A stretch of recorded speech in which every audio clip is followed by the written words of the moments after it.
Mga ka-charot, for today's video, gagawin natin special ang isang instant noodles. So, kung paano, kailangan natin ng samjjang, egg, konting sugar,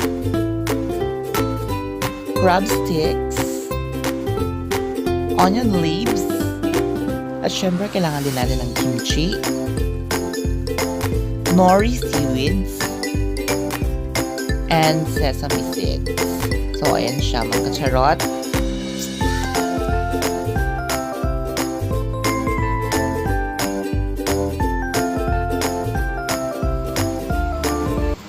Okay mga ka-charot, let's start. So, kailangan natin magpakulo ng 3 cups of water. Ayan.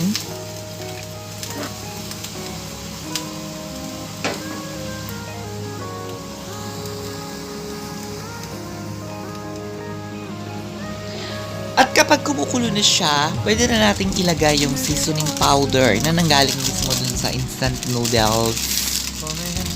And then, i-mix lang natin siya, mga ka-charot.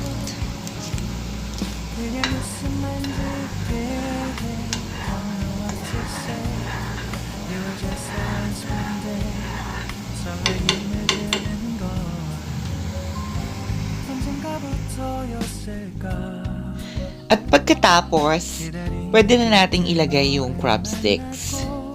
Pakuluin natin yung crab sticks para maglasa talaga siya. And isunod na natin yung kimchi. Yan. Bali yung kimchi yung magbibigay lasa din sa ating special ramen.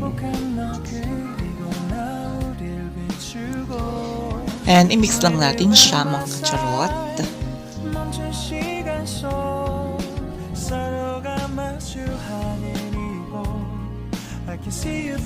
At pagkatapos, ilagay na natin yung instant noodles. So, ayan siya. Hayaan natin siyang kumulo para lumambot yung ating instant noodles.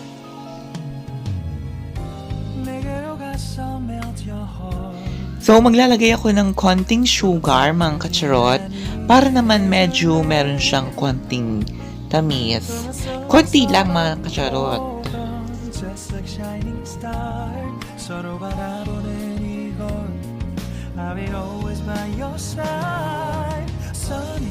At syempre, huwag natin kakalimutan yung samjjang. Ayan. 1 teaspoon lang, mga ka-charot, dahil malasang-malasa na ito.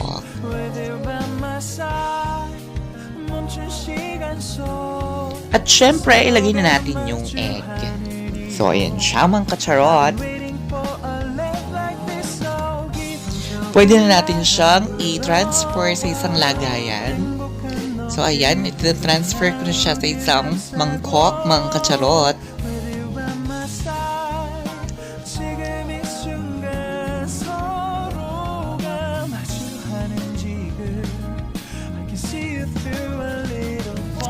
At kapag na-transfer na siya sa isang lagayan, mga ka-charot, pwede na natin ilagay yung ating mga toppings. So, ilagay na natin yung Nori seeds, yung onion leaves, at saka yung Sesame Seeds para magmukhang presentable naman ng ating ramen, mga ka-charot.